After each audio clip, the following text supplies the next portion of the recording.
Alors, il y a l'aspect immédiat, effectivement, d'un jeune que j'ai connu quand il était un peu artiste et qu'il était assistant de Dieudonné, et qui venait on va dire de la gauche antiraciste. On ne rejoint pas Dieudonné quand on est suprémaciste blanc européen. Hein. C'est donc délesté de tout a priori que j'ai introduit le DVD de Mes excuses, puis dans la foulée du divorce de Patrick, et que, tétanisé par tant de grâce sur mon canapé, j'ai fait le cœur et le cerveau allègre, l'expérience intime du sublime. Dans 2 prestations d'une qualité exceptionnelle, où décontraction et complexité thématique se mêlent en une danse irrésistible, astrale, Dieudonné m'avait littéralement éjaculé au visage, avec en guise de foutre, notamment, une intelligence de chaque instant, insolente, qui ne pouvait qu'éblouir. Donc je l'ai connu effectivement artiste, on va dire, artiste apprenti antiraciste chez Dieudonné, puis après je l'ai perdu de vue. Je ne sais pas ce qui s'est passé entre lui et Dieudonné, mais il a disparu. Et puis je l'ai redécouvert récemment parce que j'ai découvert qu'il attaquait systématiquement Alain Soral et Égalité et Réconciliation sur les réseaux sociaux. Bah, la ligne ER, c'est très simple en fait, c'est genre de l'antisionisme islamophile.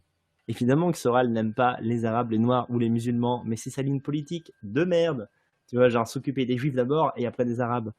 Par des vidéos très, très menteuses, qui prétendait combattre la ligne de R telle qu'il faisait semblant de la croire, c'est-à-dire faire croire, par exemple, qu'à ER, il n'y aurait que des musulmans et des maghrébins. Ce que je reproche à Soral, finalement, c'est pas de se faire du fric, c'est de pas jouer pour nous, quoi. C'est de faire du fric en flattant les musulmans, quoi. Toi, tu leur lèches pas le cul à Israël, tu vois. Tu lèches le cul de nous, tu vois. Et ça, c'est courageux, quoi. Et ça, franchement, on n'oubliera jamais. D'ailleurs, peut-être ton prochain livre, toute la communauté elle lâche, elle te laisse tomber. On lit pas par contre. Hein. Si vous voulez qu'on casse du sucre sur les suiveurs de Sorel, voilà, faut dire oui, ce qu'il est. Drôle. Sorel, c'est quoi? C'est 20% de Babtou qui regarde ses vidéos, ouais. C'est 40% de gonzesses, ouais. 40% de musulmans. Alors que justement, s'il était intelligent, il dirait qu'on en a du mal à en trouver plutôt. Hein, c'est vrai que l'immense majorité des militants de R sont effectivement, il y a quelques maghrébins musulmans culturels, mais qui ont accédé à la moyenne bourgeoisie française, qui sont des adultes, quelques Français d'origine africaine, mais l'immense majorité des militants de R, on est quand même plusieurs milliers, sont en fait issus de on va dire, la petite bourgeoisie française, et le prolétariat français. Sachant que parmi les petits blancs, pour distinguer un Français d'origine maghrébine qui a accédé aux classes moyennes, c'est très difficile parce qu'ils ont souvent une tête plus européenne que Conversano lui-même. Et en plus, nous, on ne les référence pas comme ça. J'ai pas de statistiques ethniques chez nous, mais c'est assez facile de vérifier qu'Égalité et Réconciliation, c'est beaucoup de Français blancs, patriotes, qui veulent éviter la guerre civile, tendre la main à tous ceux qui veulent être des Français, et en même temps affirmer justement une fierté française, voilà, c'est clair. Et donc, pour revenir à Conversano, il fait des vidéos où il ment sur ce qu'est Égalité et Réconciliation, en prétendant qu'on n'a plus que des Maghrébins et qu'on est donc soumis aux Maghrébins, et donc aux musulmans, etc., etc. Voici en quoi le logiciel de R est pour moi tout à fait nuisible à nous autres autochtones blancs d'Europe. À chaque nouvel attentat islamiste, ER déculpabilise immédiatement la communauté musulmane en son entier.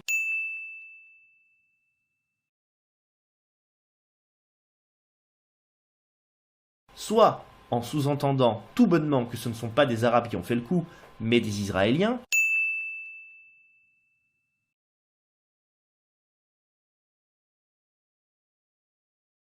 souvent sans preuve au passage, etc., etc. Et que moi, je fais ça pour des raisons de commerce et de baisse de virilité. C'est-à-dire que je serais devenu un vieux bourgeois fatigué qui gère une clientèle de maghrébins et qui donc serait devenu un dhimmi, un soumis aux musulmans. Il y a des milliers de Français d'origine immigrée, mais c'est pas mon cœur de cible et c'est toi qui fais une fixette là-dessus parce que c'est ton fonds de commerce, qui m'écrivent tous les jours. Quel est ton fonds de commerce, Soral? C'est pas les Arabes peut-être? Non, pas du tout, non. C'est la Réconciliation nationale. J'étais au Front National pour parler de la question sociale. D'abord, la question sociale, t'en as rien à foutre parce que tu ne t'es jamais inscrit dans le monde du travail. Non, c'est toi qui en as rien à foutre parce que tu es un bourgeois. Tu vis comme un bourgeois depuis 30 ans, Soral. Tu ne sais pas ce que c'est de vivre en banlieue, Soral. Tu es un bourgeois. Alors j'ai été comme un mari, je lui ai envoyé des messages, je lui ai dit arrête de mentir, arrête de me diffamer, alors que tu n'as pas de légitimité et pas d'honnêteté sur ce sujet-là.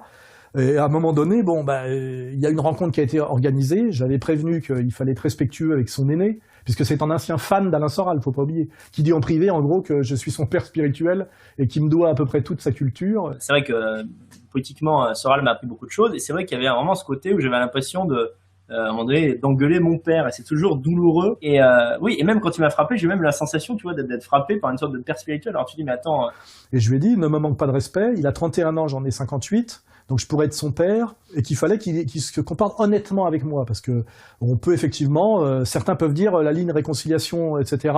Peut-être peut cacher un peu la montée des tensions en banlieue, un problème qui s'aggrave des racailles et des racailles réislamisées. Je peux dire oui, c'est possible que des gens ne se rendent pas compte que je parle de ça aussi. J'en parle depuis 2002 dans mes bouquins. Le vrai changement vient du regroupement familial, décrété par Giscard en 1974. Alors qu'avec le premier choc pétrolier, l'emploi devenait rare et l'immigration beaucoup moins nécessaire à l'économie nationale, alors que la continuation de la politique gaullienne eût été de renvoyer chez eux ces travailleurs exploités, avec pécule et savoir-faire, le gouvernement de droite de l'époque, contre toute logique, décréta l'aberrant regroupement familial. Dorénavant ces travailleurs solitaires, maintenus jusque-là isolés de la population française, auraient le droit de faire venir leurs femmes, et tous les fils qui naîtraient de ces esclaves humiliés et de leurs épouses brutalement déportées deviendraient français. Bombe à retardement, quand on songe que tous ces IVA, qui pourrissent aujourd'hui l'ambiance, seraient encore dans les couilles de leur père. Décision étrange, prétendument humaniste, qui a changé pour toujours le visage de la France et qui est peut-être en train de la foutre en l'air. Et je suis le premier pratiquement à être allé sur ce terrain-là en parlant des IVA, en parlant des voyous, du problème des voyous, de la banlieue, du rôle du Parti socialiste délétère, etc., etc. Donc j'ai dit à Conversano, sois respectueux et aussi honnête. Il est venu dans une démarche d'irrespect et de malhonnêteté. Je pense que Soral, avant de me présenter, je veux dire que je pense que Soral se trompe, probablement par manque de travail, sur ce que je pense de la politique. Je ne suis pas un identitaire, Soral, quoique tu l'aies dit souvent sur Facebook pour monter ta petite horde de maghrébins contre moi.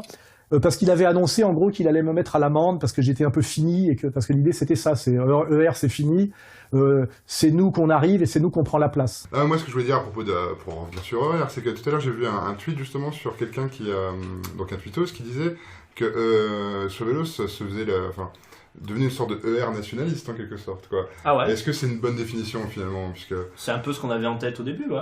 C'est une sorte d'hommage en fait, on fait comme ER mais en mieux. En mieux, je sais pas. Mais pour nous, disons on que... peut s'adapter pour nous. Mais... Non, pas en mieux techniquement, faut pas n'importe quoi. On commence tout doucement. Oui. Par contre, oui, on essaie de les remplacer, ça oui. Un grand remplacement quoi. Non, un blanc remplacement. Un blanc remplacement. Et ce qui est étrange, parce que c'est des gens, quand je regarde Conversano et ce qu'il y a autour, qui n'ont aucun parcours, aucune légitimité pour incarner ce qu'ils prétendent incarner. C'est-à-dire, au-delà du nationalisme, la fierté européenne blanche. Aide un blanc. On veut que vous vous communautarisiez, et si vous voulez vous communautariser, la moindre des choses, c'est d'aider un de vos frères blancs. Et ça peut être un mec, ça peut être une fille, ça peut être quelqu'un, ça peut être même un socialiste, quoi. Vous pouvez même aider quelqu'un qui est gauchiste, quoi. Mais aider un de vos frères blancs. Il faut que l'Européen de demain nous ressemble à nous nationalistes, et qu'il ne soit pas une petite merde inculte et fragile de gauche, vous voyez. Et quand en fait, même s'ils sont minoritaires, si tous les blancs sont après comme nous, cette espèce de surhomme idéalisé, eh bien en fait ce sera le début de quelque chose. C'est quand même hallucinant parce que Conversano, je vais pas, enfin si des deux il y a quelqu'un qui peut incarner physiquement la fierté européenne blanche et le mal alpha, c'est quand même plutôt moi. Maman. Et bon ça s'est passé comme ça s'est passé parce que je pense qu'il était venu pour ça. Il savait qu'il fallait qu'il se comporte correctement. Moi, j'en avais marre que lui et ses petits adeptes, qui sont essentiellement des trolls sous pseudo, qui n'existent que sur Facebook, et qui viennent, à mon avis, de l'univers du monde vidéo, j'en avais marre qu'ils m'insultent, qu'ils me manquent de respect, qu'ils me traitent de soumis, etc. Avec en plus des dégâts qui avaient été faits, puisque des menteurs professionnels comme un certain Mukuna ou Marc Georges que j'avais viré prétendaient que j'étais un lâche physiquement et qu'il était facile de me soumettre. Un jour, tu as voulu organiser une rencontre de la même manière, mais sans caméra, entre moi et Mukuna. Oui. On s'était réconciliés dans l'honneur et on s'était serré la main. C'est vrai. Dès qu'il est sorti de ton plateau, du théâtre, parce qu'on était au théâtre, il allait raconter qu'il m'avait mis à l'amende physiquement. Non, ça c'est malhonnête. Bah non, mais ça fait des années qu'il fanfaronne là-dessus. Donc sans doute avait-il pensé, manipulé par ce genre de bruit que certains ont fait courir et qui était faux, que j'allais me soumettre à lui s'il haussait un peu la voix, puisque je rappelle quand même pour certains qui m'ont dit assez étrangement, alors qu'ils viennent du combat suprémaciste blanc européen, que j'avais frappé à plus faible que moi. Je rappelle que ce petit Conversano mesure 1,90 m, doit peser 90 kg et a 31 ans.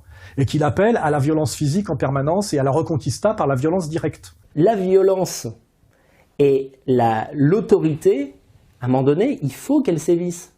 Tu vois ce que je veux dire? Ça ne se passera pas. C'est vrai que moi, les mecs tempérés, je m'en méfie comme de la peste.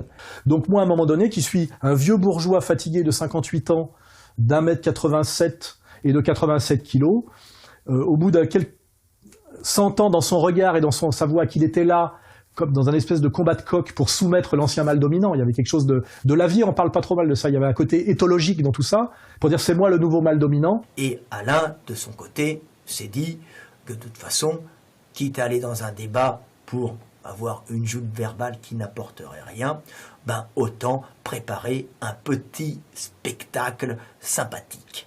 Il a fallu, exactement comme dans les documentaires animaliers, que je rappelle à lui et au public que j'étais encore le mâle dominant. Non, je ne te respecte pas, donc ça n'a pas de...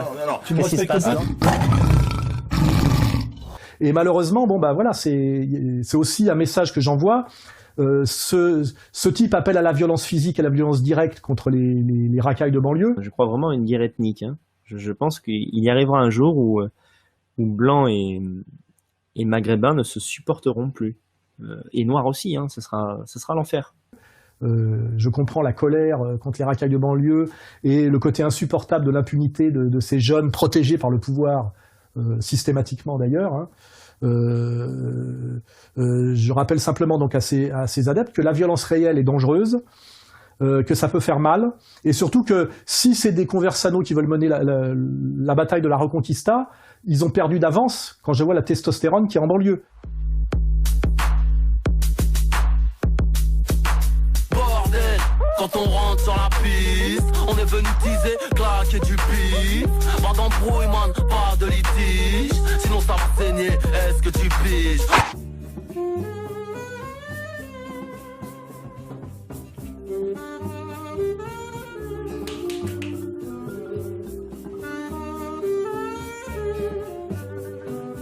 C'est-à-dire que même dans une idée qu'il va falloir reprendre le pouvoir sur notre pays et régler ce problème de délinquance ethnique et de mépris ouvert de la France, ça ne passera pas par Conversano et ce qu'il représente. En tant que blanc européen fier de l'être, en tant que mâle alpha, je ne veux pas, et je ne suis pas le seul, être représenté par Conversano. Tu peux désormais rajouter, dans le top 10 des trucs qui font péter les braguettes, puis les culs, ton visage transformé par la douleur de ton mec qui t'irrite à mort le rectum en s'enfonçant à sec entre tes fesses satisfaites. Ce type-là déshonore la cause du guerrier blanc européen. Hein. Il n'a aucune légitimité pour ça. Ouais, c'est une gueule de rebeu un peu aussi. On me l'a souvent dit. C'est vrai. À la fois, j'aime pas qu'il amalgame le délinquant de banlieue et le brave père de famille, on va dire franco-musulman, qu'on a fait venir comme travailleur pauvre dans les années 70 et qui a élevé ses enfants honnêtement dans la droite des valeurs, qui ont réussi à accéder à la moyenne bourgeoisie. Tu sais pas ce que je fais exactement à Paris? Ouais. Non. Je sais que tu es ingénieur, c'est tout. C'est tout? C'est tout, je sais pas le travail que tu fais. Ouais. Bah en fait, je travaille sur les ordinateurs. Ben, l'ordinateur, c'est bien, comme ça. Tu soulèves rien, tu et donc, ils payent leurs impôts au travail et respectent la France profondément. C'est les gens qui me témoignent aujourd'hui leur affection, leur solidarité, et qui me remercient d'avoir défendu leur honneur face à ce petit délinquant. C'est parce que les gens n'ont plein le cul des Arabes. Bordel! Attends, mais tu vas arrêter de faire ça. Et je rappelle que Conversano, lui, est un parasite au RSA, avec un parcours d'artiste raté, qui en plus d'être au RSA, fait des appels aux dons sur une page qu'on mettra en lien, parce qu'à la limite, il paraît que depuis que je lui ai mis la fessée, il a doublé ses gains mensuels. Alors je dis, moi, ça ne me gêne pas du tout qu'il gagne sa vie en faisant de la gîte propre et du, je sais pas quoi, des vidéos, c'est pas le problème. Pour ce film, j'ai besoin, c'est pas genre je voudrais et tout, non, c'est pas timide, j'ai besoin, il me faut environ entre 4 000 et 5 000 euros. J'ai lancé un appel aux dons. À ce jour, j'ai reçu un tout petit peu plus de 3 000 euros. Je suis désolé, mais ça stagne encore. Donc... Alors, tu nous avais parlé il y a quelques temps d'un film que tu voulais faire sur l'avortement. Alors là, on m'a posé la question la dernière fois. Je me dis que j'ai un mal fou à trouver des acteurs. Mais par rapport à un travailleur pauvre d'origine immigrée qui est inscrit dans le processus de production et fait un travail notamment d'OS1, d'OS2, de femme de ménage, de type qui voilà de société de maintenance, etc. Par rapport à ce parasite, sur la question morale, sur la question sociale et même sur la question raciale, il est illégitime intégralement. Connard, moi j'ai pas de rente familiale. Si je ne suis pas en fait en arrêt de travail, je ne peux pas écrire. Tu vois, si je suis ouvrier, je peux pas faire une seule vidéo. Mongol. Voilà ce qui se passe, c'est que l'État, regardez, ça c'est votre cul de travailleur. Je suis désolé, mais c'est comme ça. L'État, il vous encule, tu vois, il vous prend de l'argent. Et après, qu'est-ce qu'il fait l'État? Il le donne à des gens comme moi, tu vois. Donc c'est une sorte de désanussage, resanussage. Tu comprends ça? Je lui reproche deux choses, c'est de ne pas être honnête dans son discours, d'être très dangereux pour les gens qu'il essaye de mettre en mouvement, parce que cette histoire m'a permis de vérifier certaines choses. J'ai reçu beaucoup de messages de soutien, et des messages d'insultes et de menaces. Alors dans les messages de soutien, j'ai reçu des messages de soutien de vrais Européens blancs alpha qui m'ont dit Soral, tu es un guerrier, nous ne sommes pas sur ta ligne, mais on te respecte parce que tu portes tes couilles, et nous ne voulons pas être représentés par Conversano et sa clique. Donc j'ai eu une espèce de solidarité fondamentale effectivement de l'Européen blanc. Certes, c'est Alain Soral qui s'est rué sur son interlocuteur et lui a porté des coups. Toutefois, Daniel Conversano avait-il observé les règles de la courtoisie nécessaires pour qu'un débat puisse se dérouler sans violence? J'avoue que j'en doute. Et il faut que ce soit un Soral qui lui casse la figure.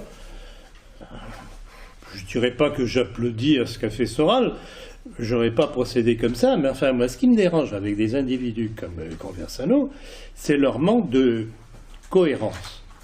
Alors, il dénonce l'islam. Bon, je veux bien d'abord, il serait peut-être tout de même utile de faire la différence entre les islams, comme j'ai essayé de le faire tout à l'heure, pour qu'on se comprenne bien, qu'ils comprennent qu'avec ses thèses anti-islam, il fait rendre service au sionisme, il n'a pas l'air de s'en rendre compte. Et puis j'ai eu aussi des remerciements de gens qui, effectivement, issus de l'immigration, disent voilà, nous sommes des Français issus de l'immigration, nous aimons ce pays, nous nous sommes toujours bien comportés, nous avons élevé nos gosses dans le respect, ils sont aujourd'hui profession libérale, etc., etc. Bonjour. Mon défunt père est arrivé d'Algérie en 1946 et a travaillé en tant qu'asphalteur jusqu'en 1989. Il a participé à la reconstruction de la France et est mort d'un cancer dû à l'amiante lié à son ancien boulot. Ma mère est actuellement femme de ménage dans un musée. Ce couple a engendré un avocat fiscaliste, 2 infirmières, un conseiller en insertion, un chauffeur de bus, un voyagiste d'affaires. Voilà un exemple réel de l'analyse de Monsieur Soral. Nationalement et que Dieu te préserve. P. On a eu des tas de témoignages comme ça et nous avons peur aujourd'hui à cause du discours de Zemmour, de Valls et du climat ambiant de conflit de civilisation. Et nous vous remercions, vous, Français patriotes, Front National d'une certaine manière, d'avoir défendu notre honneur et de nous protéger contre ce petit manipulateur qui aime visiblement le goût du sang. Je dirais pas dire quand c'est pas le sien, parce que là aussi je trouve étrange Conversano, cette espèce de dimension femelle et masochiste, où on avait l'impression dans son regard qu'il jouissait de se faire dérouiller. Je trouve ça assez bizarre, il y a quelque chose de psychotique chez lui. Se prendre ou soulager le sexe d'un homme dans l'un de ses orifices, ça m'arrive d'y songer. Je dirais environ une branlette sur 10. Ouais, c'est quand même beaucoup. J'imagine un pénis dur et très charnu, et un type bien plus fort que moi physiquement, souvent obèse d'ailleurs, je sais pas pourquoi, qui m'obligerait à le sucer. À chaque fois, je sens que je suis sur le point de franchir une barrière morale gigantesque, et qu'aucun retour en arrière ne sera possible ensuite. Mais je me laisse aller. J'accepte l'idée de gâcher ma santé mentale pour quelques centièmes de seconde de cette jouissance ignoble. Sucer une bite, quelle horreur indépassable. Et alors, pour parler après des gens qui m'ont manqué de respect virtuellement après derrière, ça en dit long d'ailleurs sur lui aussi, c'était essentiellement, à part on va dire 3-4 blancs égarés dans la souffrance, qu'on en marre du harcèlement des racailles parce qu'ils vivent en banlieue, etc. Et ceux-là, je les comprends totalement. C'était essentiellement du geek et du troll, c'est-à-dire des petits blancs de 60 kilos qui passent leur vie sur Internet et sur les jeux vidéo, qui me menaçaient de mort à plusieurs. En plus, j'aime bien, on va te brûler, on va te défoncer, exactement ce que me disaient les mecs de la LDJ ou les mecs ou les Antifa. Manger crade, tu vas sortir dire, bon, j'écrase.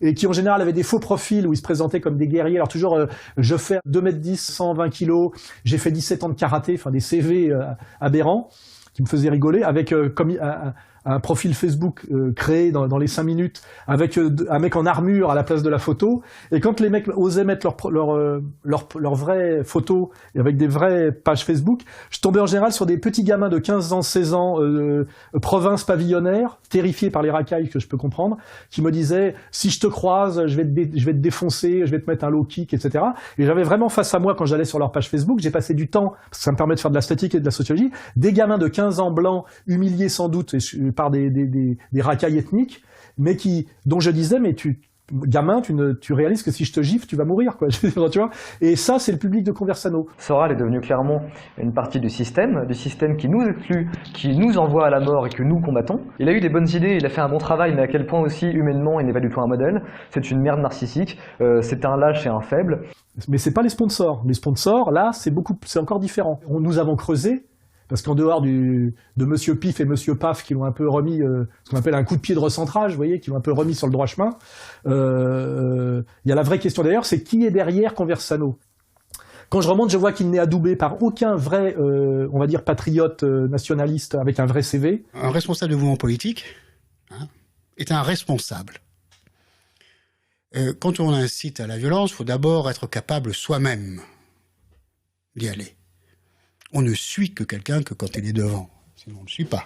Et d'ailleurs, ceux qui sont capables d'aller à la violence, ils réfléchissent à 2 fois parce qu'ils savent que les coups, qu'ils soient physiques, judiciaires ou autres, c'est lourd à encaisser.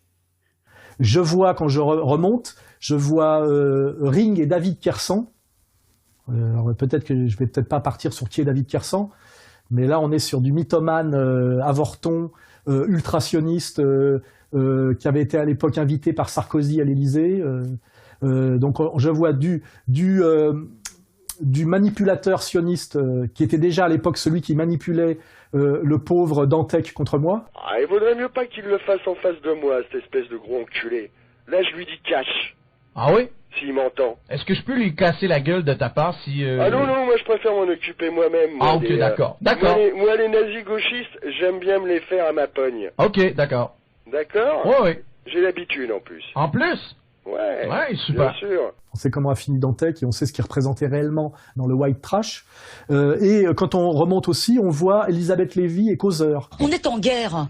Si vous voulez, on a des zones de guerre, on a des gens qui tirent sur les flics à l'arme lourde, ils rentrent dans la cité, ils passent une frontière, et on est là à faire des chichis. Est-ce qu'il faut maintenir l'ordre est-ce qu'il faut maintenir un ordre qui n'existe plus ou empêcher... Non mais si vous voulez, excusez-moi, on est là maintenant, il faut y aller avec l'armée. Vous voyez, et puis d'autres dont je ne parlerai pas là parce qu'on va bien travailler leur CV et on va les outer tous pour bien montrer ce que c'est que l'organigramme de ce qu'il y a derrière Conversano et qui lui donne cette espèce de sourire et cette aisance, alors que normalement un type comme ça, s'il est un vrai nationaliste, qui a un vrai passé nationaliste, est déjà dans les mains de la police et de la prison, puisqu'il appelle à la ratonnade, etc., etc. Les arabo-musulmans cherchent des prétextes pour nous tuer, d'accord ? C'est pas Daesh qui est surpuissant, omniscient, omnipotent, vous comprenez ? Il y a toujours une raison de nous en vouloir. Dans tous les pays d'Europe où il y a des musulmans, il y a une haine des Blancs de ces gens-là. Quand on remonte derrière Conversano, on ne trouve que le sionisme international. Voilà, les réseaux sionistes, et surtout les réseaux anti-Front National. Les réseaux, c'est-à-dire qu'en fait, Conversano, c'est un peu le Lee Harvey Oswald derrière Zemmour, vous voyez ? Nous avons tout simplement aujourd'hui une civilisation qui nous mène une guerre de civilisation par les 3 moyens de ce que j'appelle le triptyque invasion, colonisation, conflagration. Vous avez un affrontement entre 2 peuples en vérité. Pour l'instant, il n'est qu'électoral. Pourquoi moi j'existe? C'est pour ouvrir le chakra dans la tête des gens, de dire vous avez le droit d'avoir des pensées violentes, parce que la situation l'exige. C'est ce que je veux dire. Ouais, mais c'est pas un appel un peu... Zemmour dit il va falloir faire la guerre civile, et Conversano recrute pour la guerre civile. Alors il ne la fera pas lui-même, parce que vous avez vu, il n'a pas le physique, mais par contre, j'ai communiqué déjà avec des gens un peu manipulés par lui. Ce sont des petits blancs désespérés qui vivent en banlieue, au contact des racailles réislamisées sur une ligne Daesh et qui sont prêts à se sacrifier. Dernière chose, nous avons besoin, nous recrutons des héros. Ouais, on a besoin de héros. Venez, on a besoin de vous pour inspirer les autres, pour inspirer aux frères blancs, pour devenir forts et pour devenir une grande communauté. C'est-à-dire que pour moi, de ce point de vue-là, Conversano est payé par le sionisme d'extrême droite, et, parce qu'il y a le sionisme de gauche, hein, SOS Racisme et tout ça, pour recruter du Koulibaly et du Kouachi blanc. Et c'est Bibi qui va devoir porter le chapeau. Ben oui, parce que vous êtes tellement des tapettes qu'il faut qu'il y ait un mec comme moi qui dise des choses que vous pensez mais que vous ne dites pas, parce que vous êtes des saloperies de putain de tafioles. Hein, parce qu'il est évident, par exemple, qu'un attentat fait par un jeune blanc désespéré en banlieue qui tuerait des jeunes musulmans serait très très très préjudiciable, par exemple, au vote Front National, vous voyez. Surtout si un Conversano, qui est l'outil de tous ces réseaux, disait quand même qu'il voterait Front National. C'est pas que je souhaite la guerre civile, c'est que je dis que dans ce contexte actuel, à mon avis, elle est inévitable. C'est pour ça qu'il y a une urgence à faire parvenir au pouvoir un parti patriote, et c'est pour ça que personnellement je voterai pour Marine Le Pen en 2017. Alors qu'en réalité, ces réseaux travaillent pour la droite sioniste traditionnelle. Marine Le Pen, hier soir sur TF1, à cette question, est-ce que l'islam est compatible avec la République, répond « Je crois que oui. En ce moment, à côté de vous, Marine Le Pen, elle est de gauche. » Mais elle a toujours été de gauche. Je crois qu'elle a 25 ans de retard.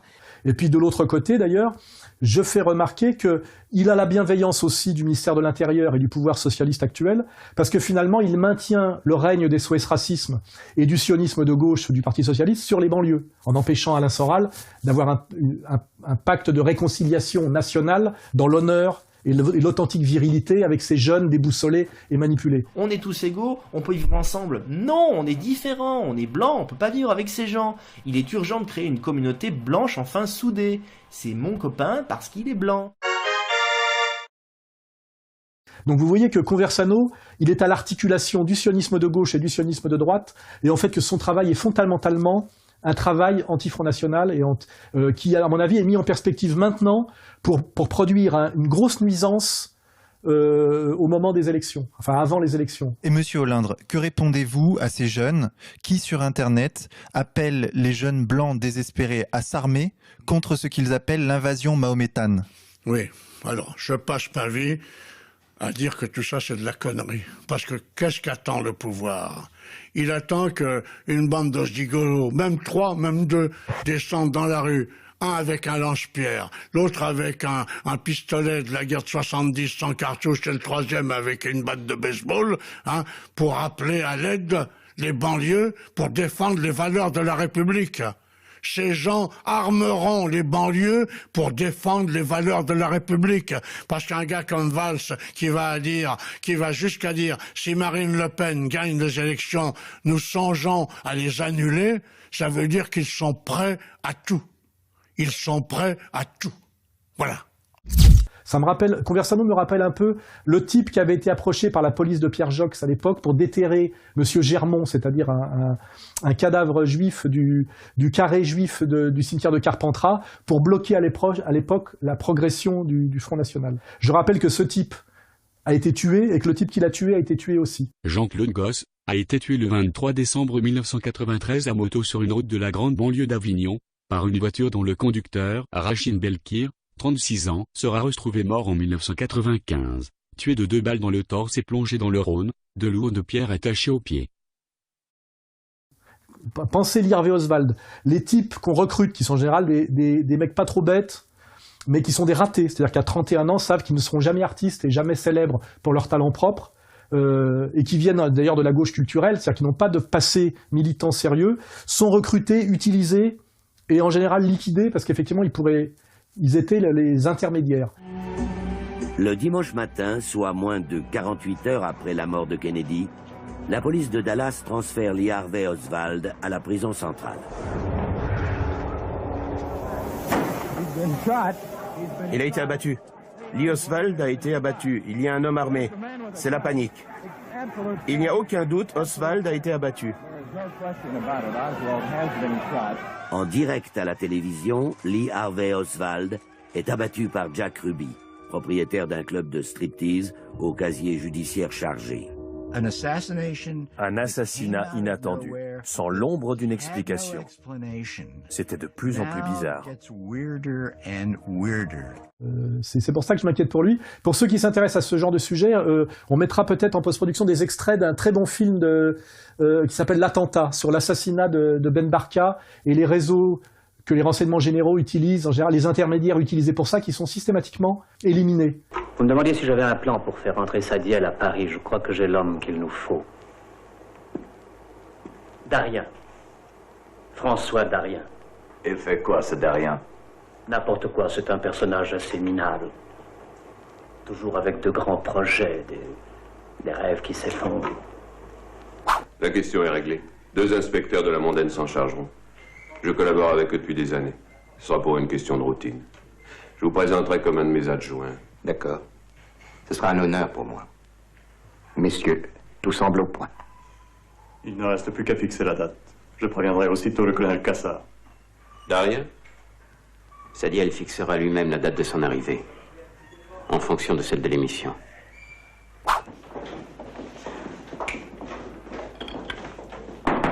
Police, ouvrez! Police, ouvrez!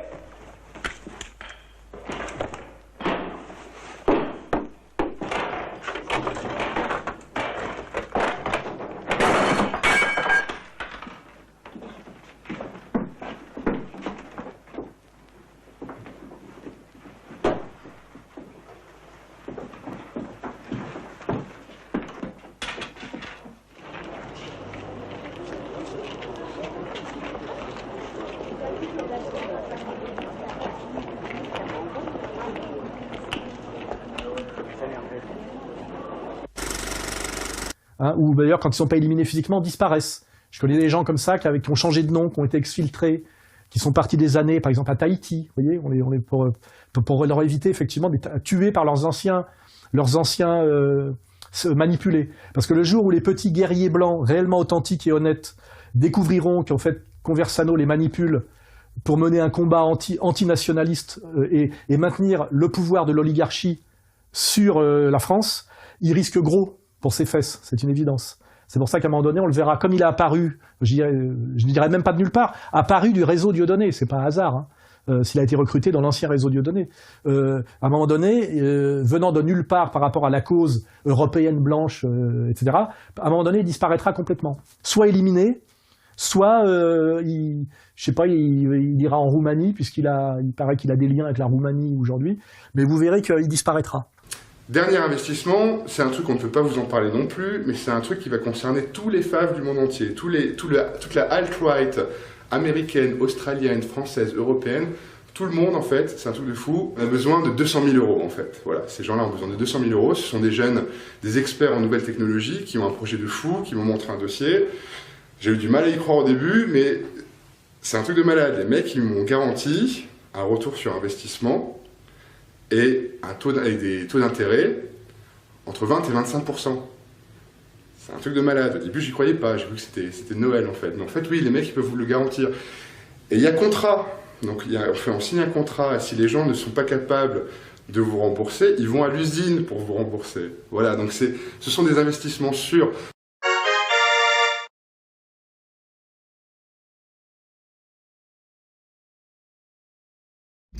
Et des types comme ça, on m'en a mis dans la gueule un certain nombre depuis 12 ans que je suis dans le militantisme dur, nationaliste, réellement honnête et je dirais efficace pour le combat qui nous intéresse, qui est la reprise du contrôle et du pouvoir politique de la France sur elle-même. Car tant que la France n'aura pas repris le pouvoir sur elle-même, elle ne pourra pas régler le problème effectivement de la délinquance ethnique, de l'islam radical, dont je rappelle que tout ça est instrumentalisé par le pouvoir et un pouvoir entièrement dans la main du sionisme. C'est que le terrorisme, c'est d'abord un fait étatique. C'est d'abord le fait de services de renseignement. Donc là, je pense que j'ai fait une analyse à peu près globale. Donc il y a eu le côté rigolo de la démonstration de ce qu'était réellement le pugilat réel, qui m'a valu aussi, comment dirais-je, la sympathie amusée, effectivement, de tout le monde de banlieue. Round one, fight.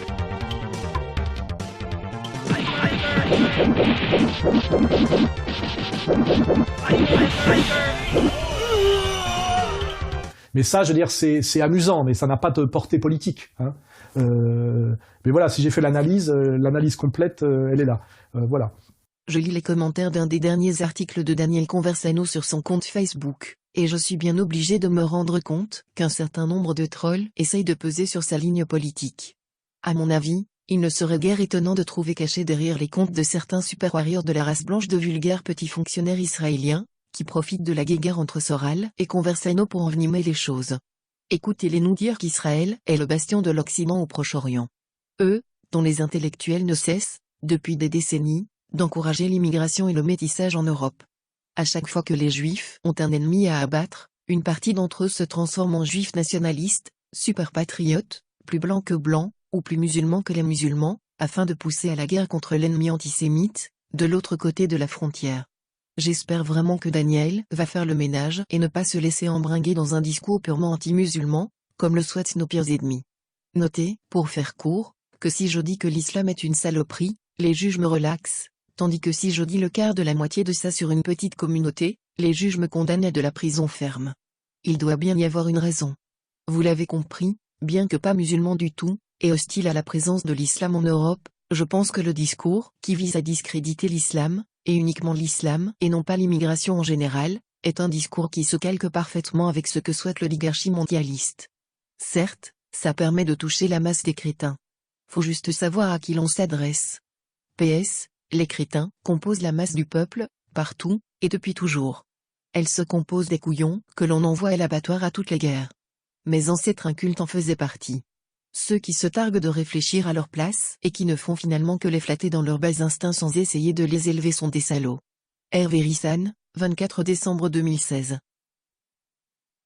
La réinformation par Internet, c'est bien, mais ça a aussi des défauts, c'est les dangers du virtuel. Et dans le virtuel, tout le monde se prend pour un warrior, tout le monde se prend pour un suprématiste blanc ou noir d'ailleurs, tout le monde appelle au meurtre de tout le monde, et en réalité, c'est quand même moralement de la merde, c'est humainement malsain, et dans le réel, ça n'aura que des effets très négatifs.